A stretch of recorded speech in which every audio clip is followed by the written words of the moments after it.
L'information de la mi-journée sur RTI 1. Madame, monsieur, bonjour, les titres sommaires de ce journal. Accord transfrontalier signé entre le Niger, le Burkina Faso et la Côte d'Ivoire sur les systèmes de gestion des marchandises en transit par les voies ferrées et routières. Les administrations douanières de ces trois pays s'engagent à interconnecter leurs systèmes d'information. La journée internationale des veuves est observée ce 23 juin. Pour l'occasion, la rédaction met en lumière le statut social de ces femmes, pour la plupart vulnérables. Après le décès de leur mari, comment vivent ces femmes? Quels sont leurs défis? De qui reçoivent-elles un soutien? C'est un reportage à suivre. Et hors de chez nous, l'ex-président mauritanien a été écroué depuis hier soir sur décision du juge chargé de l'enquête pour corruption présumée dans laquelle Mohamed Ould Abdelaziz, au pouvoir de 2008 à 2019, a été inculpé en mars dernier. Une arrestation qui intervient quelques jours après le refus de l'ancien dirigeant de se présenter à la police, tel qu'impose son placement en résidence surveillée. Bienvenue dans ce Trésor. Ce journal est traduit en langue des signes. Nous démarrons avec cet accord sur la gestion des marchandises en transit par les rails et la route.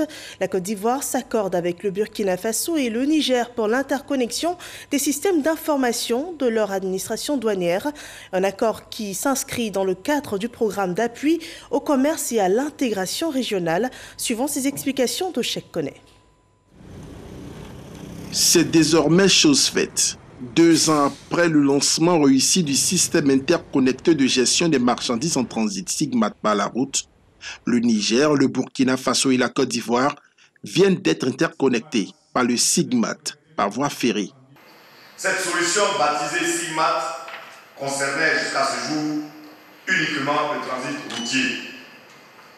Les administrations douanières de la Côte d'Ivoire et du Burkina Faso, percevant les faiblesses d'une absence d'interconnexion sur le transit des marchandises par chemin de fer, ont convenu, au risque de voir leurs efforts vains, d'étendre cette solution à la voie ferrée. La signature de la circulaire conjointe et du protocole d'accord d'extension du SIGMAT par les directeurs généraux des douanes des 3 pays est un moment historique dans la sécurisation de leurs opérations de transit. Le SIGMAT étendu au transport des marchandises par voie ferrée va ainsi permettre une traçabilité et un suivi dématérialisé de l'ensemble des procédures de transit entre les 3 pays impliqués. On avait déjà une interconnexion entre les systèmes douaniers de nos pays, la Côte d'Ivoire, le Burkina.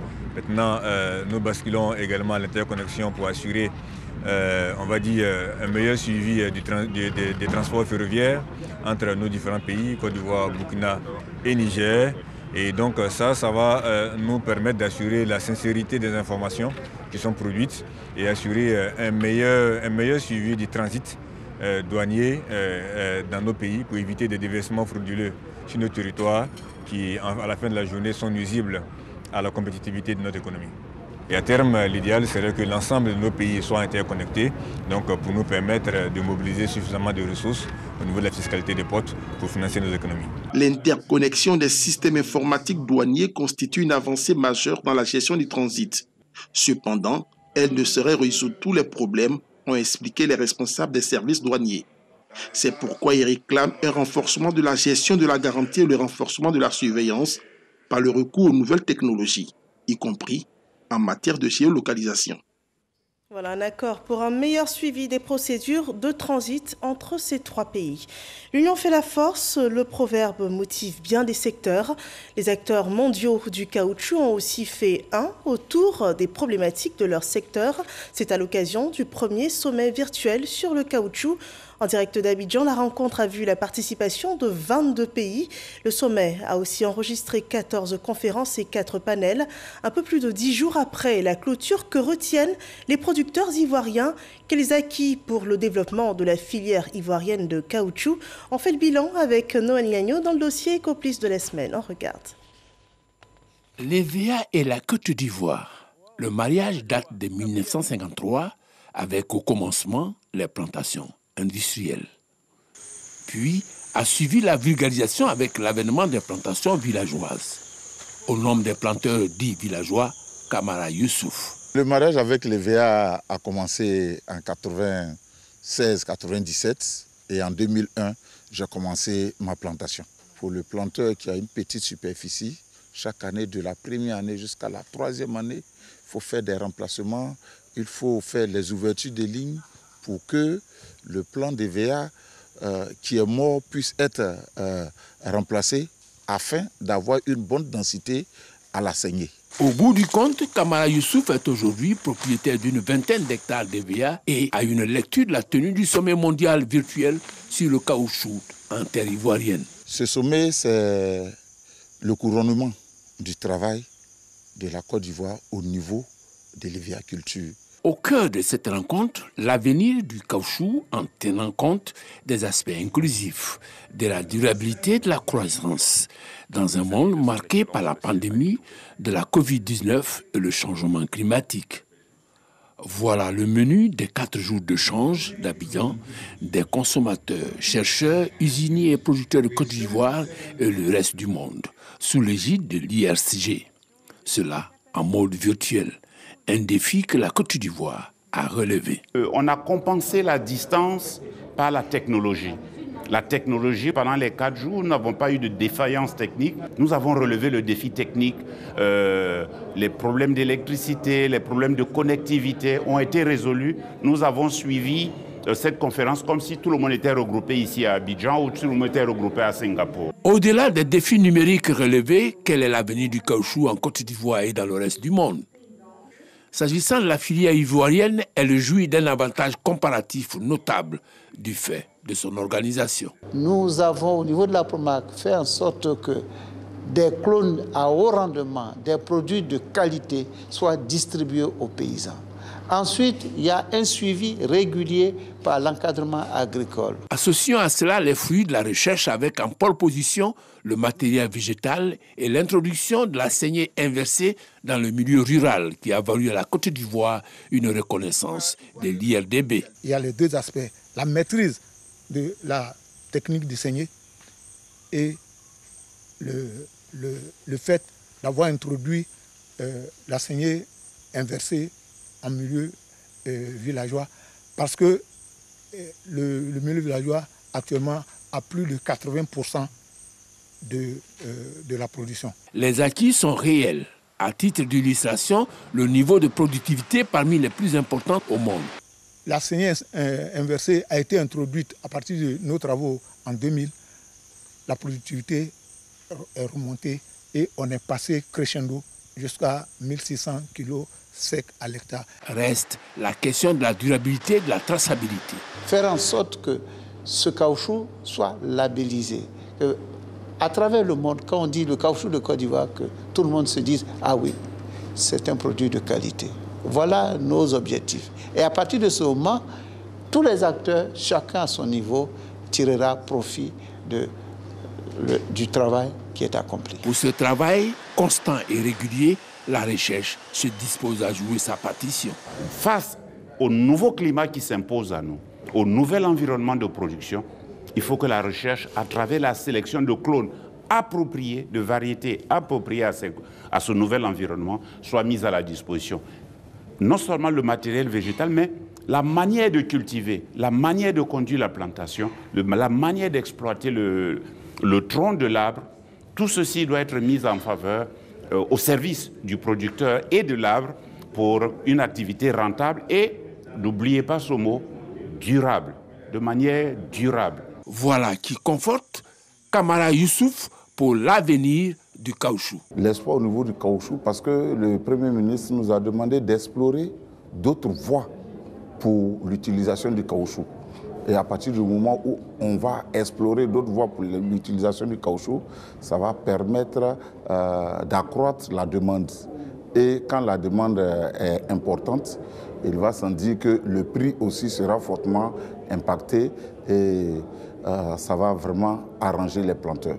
La filière évéicole ivoirienne, c'est 7 plantations industrielles et 160 000 dites villageoises. Ces 2 acteurs de la filière exploitent 650 000 hectares. La production nationale est estimée à 950 000 tonnes de caoutchouc sec pour un rendement moyen de 1,6 tonne à l'hectare.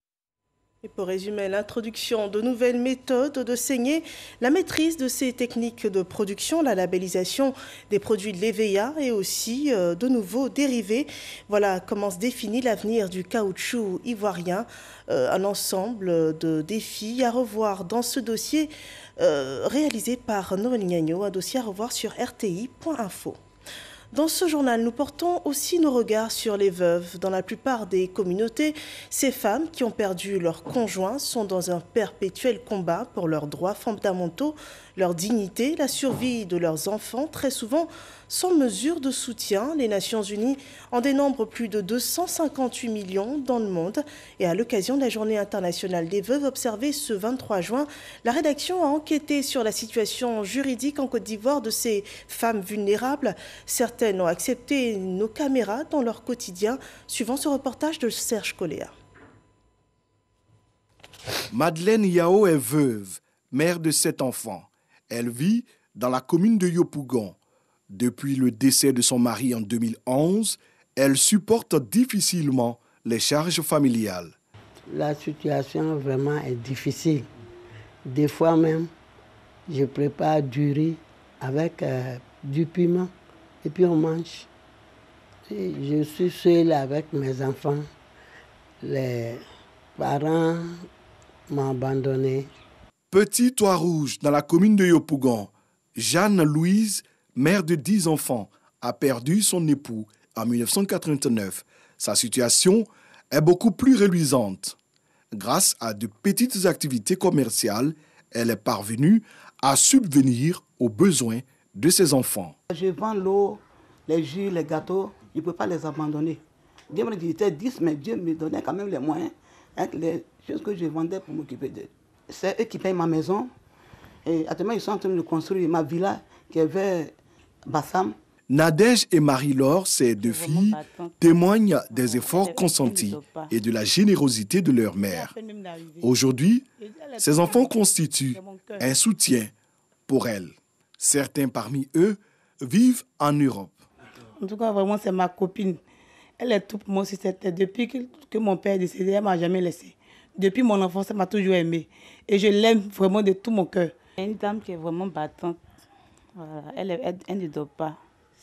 Elle est beaucoup battante et puis elle aime beaucoup ses enfants. Donc du coup, elle a réussi à nous aider. Aujourd'hui, on a grandi, on travaille. C'est une grâce. Aujourd'hui, en Côte d'Ivoire, la situation des veuves reste encore précaire. Les droits de ces femmes ne sont pas suffisamment reconnus. Sur le plan juridique, celle qui est reconnue par la loi, c'est celle qui est mariée légalement. Et les autres, on les appelle les concubines. La loi de 1964 ne prenait pas en compte les veuves, c'est-à-dire qu'elles ne peuvent pas hériter de leur défunt mari.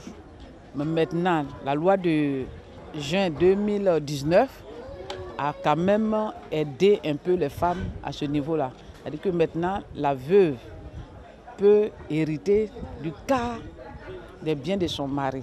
À l'occasion de la célébration de la Journée internationale des veuves, chaque 23 juin, des organisations comme l'ONG Minoge mènent des actions pour la promotion sociale de ces mamans, parfois livrées à elles-mêmes. Nous cherchons à les épanouir spirituellement, moralement, parce qu'une veuve qui n'a personne pour l'aider à sourire, ce n'est pas bon.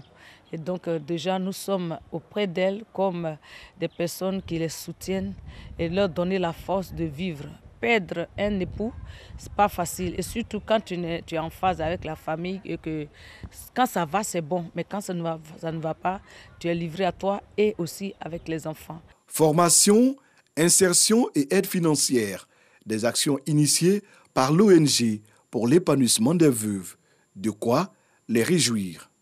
Quand les périodes de la rentrée arrivent, elle nous donne des fournitures pour nous aider la rentrée des enfants. Vraiment, cette ONG, c'est Dieu qui m'a fait grâce de croiser la maman. Elle s'occupe très bien de moi. La nourriture ne manque jamais dans ma maison.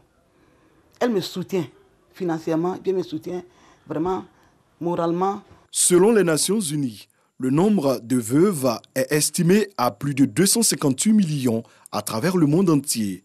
115 millions d'entre elles vivent dans une extrême pauvreté. Voilà, et on a bien vu, la situation est différente d'une famille à une autre. Dans l'ensemble, ces femmes vivent dans une situation de précarité, espérant que les lignes bougent pour un statut juridique profitable à toutes les veuves. Dans la commune de Songon, 1500 femmes, tout statut social confondu, ont reçu des dons devant aider à leur autonomisation. Des pagnes, des machines à coudre, des machines à broyer. Ce sont dans l'ensemble du matériel permettant de débuter une activité rémunératrice. Une action sociale menée par le ministre-gouverneur du district d'Abidjan, Robert Begré-Mambé, dont nous parlent Laure Goretti et Grace Kando. Machines à broyer, à coudre, pagnes et casques de coiffure. Des dons du ministre-gouverneur Robert Begré-Mambé, par ailleurs député de la commune de Songon à 1500 femmes de cette localité. Valeur des dons, 12 millions de francs CFA. Je suis très heureuse d'avoir le pain. Je dis merci à monsieur le gouverneur. Merci pour ce qu'il fait pour son village, pour Songon. Nous sommes prêts pour lui. Merci à papa Begré-Mambé. Que Dieu lui donne longue vie. Que pain qu'il m'a donné là, je n'ai qu'à vieillir ça. Pour Begré-Mambé, ces dons sont l'expression de son encouragement aux femmes de Songon pour leur autonomisation. Nous avons des instruments d'autonomisation. Nous allons passer de village en village pour leur donner ces cadeaux de sorte à ce que ça bénéficie à tous nos mamans, de tous les partis politiques. Outre la volonté de voir les femmes de sa commune mener des activités génératrices de revenus et de se prendre en charge, Robert Begré-Mambé les exhorte à œuvrer pour la réconciliation nationale. Le président Lassane a demandé que la réconciliation soit dans le verbe et dans l'action. Les deux doivent aller ensemble. Donc la réconciliation n'est pas de faire les discours, il faut les actes. Comme vous avez vu ce matin, il y a les femmes du RHDP, les femmes du FPI, les femmes du PDCRDA, les femmes des autres partis politiques et même les femmes de la société civile. Le donateur n'est pas à sa première action. Il compte poursuivre cet acte de solidarité. Objectif, aider les femmes à sortir de la pauvreté. Et avec les femmes, la célébration, c'est tous les jours dans le district des Lacs. Les femmes de Yebouebo, un village du département de Toumoudi, ont célébré la fête des mères en compagnie de la nouvelle ministre-gouverneur Raymond Goudou Kofi. Charles Tato. Yebouebo, nous sommes dans la tribu Mamla, département de Toumoudi. La localité a été choisie pour magnifier les groupements des braves femmes rurales issues des 5 villages de la tribu. Raymond Goudou Kofi, ministre-gouverneur du district des Lacs, marraine de la célébration, y a effectué le déplacement en personne, exhortant ses sœurs et mamans à l'union et l'attente, gage du vivre ensemble, mais surtout au travail du vivrier pour l'autosuffisance alimentaire et leur autonomie financière. Elle a mis à profit la célébration pour témoigner sa reconnaissance au chef de l'État. Le président de la République est un homme de développement et j'espère pouvoir remplir la mission qui vient de m'être assignée, n'est-ce pas, conformément à ce que le président de la République attend de tous ses collaborateurs. Solidarité gouvernementale oblige, le ministre de l'Équipement et de l'Entretien routier, Amédée Kofi Kwaku, en tournée de travail dans le Bélier, est venu également prendre part à la cérémonie d'hommage aux femmes. Nous voudrons profiter pour dire merci au président de la République pour cette grande marque de sympathie qu'il a envers la région et dire à monsieur le Premier ministre aussi que nous le remercions.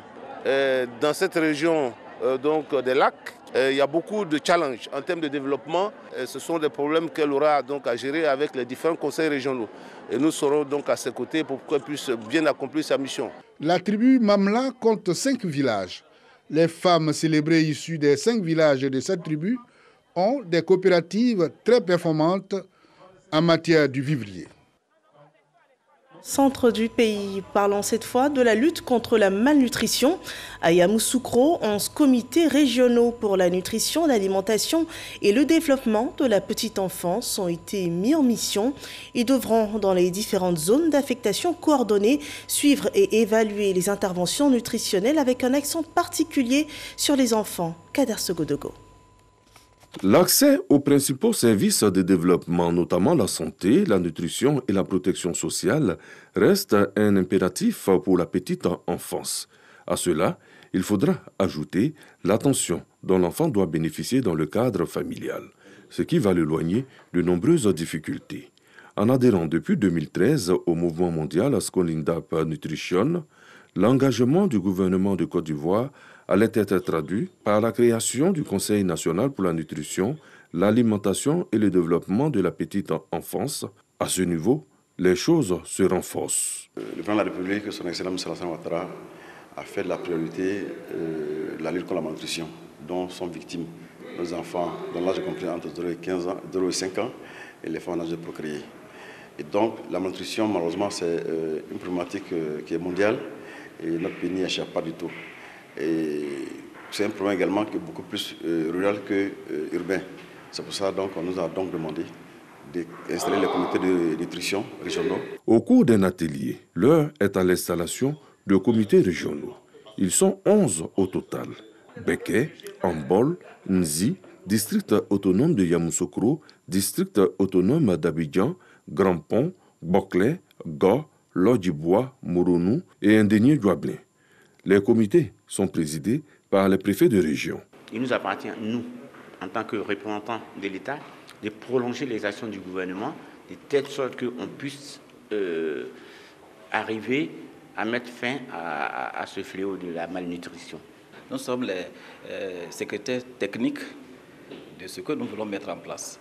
Et les préfets sont devant, nous sommes avec eux, nous tous nous devons être engagés dans cette lutte-là. Les comités régionaux de nutrition, d'alimentation et de développement de la petite enfance, CORNAP, auront pour mission de vulgariser les efforts de lutte. Faisons à présent le point quotidien de la gestion de la pandémie de Covid-19 en Côte d'Ivoire.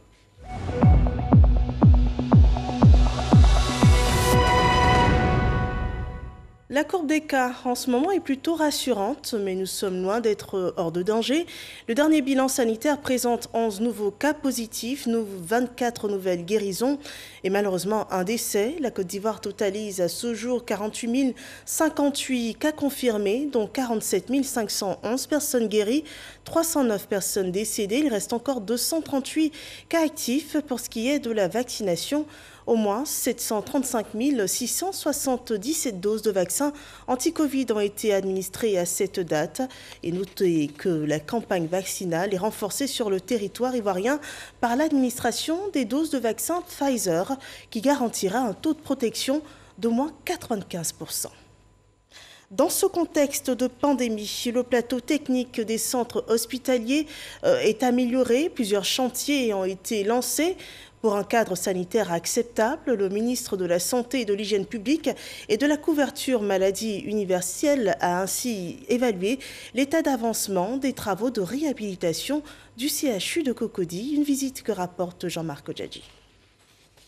Le ministre de la Santé, de l'Hygiène publique et de la couverture maladie universelle, Pierre Demba, visite la nouvelle cuisine, la buanderie, les services de pédiatrie et découvre les 2 ascenseurs réhabilités. Pour tous ces chantiers, le ministre Pierre Demba s'est dit satisfait de l'état d'avancement des travaux. Quelque chose est en train de se faire, mais beaucoup reste encore à faire pour vraiment accueillir les malades dans cet établissement et démarrer la réhabilitation du CHU de Cocody. L'entreprise en charge des travaux de réhabilitation du centre hospitalier universitaire de Cocody affirme avoir atteint un taux de 90% de réalisation des travaux au niveau de la buanderie, de l'étanchéité de la toiture terrasse, de la plomberie sanitaire et de l'ascenseur, pour un coût estimé à 800 millions de francs CFA. En attendant la suite des travaux des autres services, aussi nécessaires, le CHU de Cocody offre aujourd'hui un cadre idéal pour le personnel soignant, les parents des malades et autres visiteurs. Ils peuvent désormais emprunter 2 nouveaux ascenseurs flambant neufs. Il y a un boost qui a été mis et nous en sommes très satisfaits. On veut que ce soit un service hyper performant et je pense que le ministre il partage la même vision que nous et nous allons arriver dans peu de temps à un service de qualité au niveau du CHU de Cocody. À la fin des travaux, le centre hospitalier universitaire de Cocody va connaître un accroissement de ses capacités, ce qui va permettre au personnel soignant d'être plus mobile et efficace dans leurs différentes interventions. Et des personnes en bonne santé, une ville bordée par un écosystème équilibré, ça donne envie de faire du vélo. L'ONG My Dream for Africa n'a pas manqué d'organiser un tour cycliste Abidjan Green Tour, une initiative qui éduque au développement durable par la pratique du vélo. On découvre ça avec Godfrey Okambawa. Après avoir lancé l'initiative Women Mobility qui met à la disposition des jeunes filles en milieu rural des vélos pour leur permettre d'aller à l'école, l'ONG Dream for Africa ne s'arrête pas là. Elle vient de lancer un tour cycliste dénommé Abidjan Green Tour pour la protection de l'environnement. Selon Andy Costa, l'initiateur de ce concept, il faut démocratiser le vélo en Côte d'Ivoire. L'initiative est soutenue par l'Union européenne et les partenaires au développement engagés pour un environnement vert. Autre temps fort, c'est le Conseil pour l'environnement qui est à sa première édition. Un single a été présenté par le collectif des artistes engagés pour la lutte contre les changements climatiques. La particularité de ce concert, il fallait présenter à l'entrée des déchets plastiques comme ticket d'entrée. Des déchets qui seront reversés à l'UNICEF pour construire des écoles vertes en briques plastiques recyclées. Quand on fait du vélo, on respire l'air pur. Je vous invite à présent à découvrir le charme du patrimoine naturel de la Côte d'Ivoire. À quelques pas de la capitale Abidjan se trouve la réserve de Dahlia Fleur. Elle s'étend sur près de 150 hectares et a été à l'origine une plantation de fleurs devenue propriété de l'État ivoirien depuis 2004. Elle a été érigée en réserve de biodiversité et d'écotourisme. Elle présente des écosystèmes similaires à ceux de la forêt du Banco, une forêt primaire, une forêt secondaire, des espèces mammifères et une soixantaine d'espèces d'oiseaux. Un trésor naturel que les ministres Jean-Luc Assis et Moussa Sanogo appellent à préserver, suivant ce reportage de Serge Coléa. Jean-Luc Assis, ministre de l'Environnement et du Développement durable, accompagné du ministre du Budget et du portefeuille de l'État, Moussa Sanogo, sur le site de la réserve naturelle partielle de Dahlia Fleur. Une visite qui s'inscrit dans le cadre de la célébration de la Journée internationale de la biodiversité. Le premier responsable de la politique environnementale en Côte d'Ivoire a invité les acteurs à des actions concrètes pour la protection et la reconstitution de la biodiversité. Cette belle initiative de cet opérateur économique nous interpelle à plus d'un titre. Nous sommes tous une partie de la solution en matière de protection de la biodiversité. Sur une superficie de 148 hectares à la Riviera Abata, dans la commune de Cocody, la réserve naturelle partielle Dahlia Fleur était la plantation de fleurs d'un opérateur économique italien. Aujourd'hui, cette réserve redevient patrimoine de l'État ivoirien. Le ministère de l'Environnement et du Développement durable va s'atteler à valoriser ces parcs en installant donc des éléments touristiques, notamment des écoles, des complexes même hôteliers, pour que les Ivoiriens puissent aller se récréer dans ces parcs-là. Nous avons la chance d'avoir quand même une classe moyenne qui grossit, dont le pouvoir d'achat s'améliore et qui aspire à un mieux-être. Alors de lui donner l'opportunité de venir dans ce genre d'espace pour pouvoir se récréer. À la vérité, les Ivoiriens eux-mêmes ont bien souvent besoin de découvrir leur pays et de découvrir quelquefois la ville dans laquelle ils sont, puisqu'il y a beaucoup de sites qu'ils ne fréquentent pas. La Journée internationale de la biodiversité est célébrée le 22 mai de chaque année.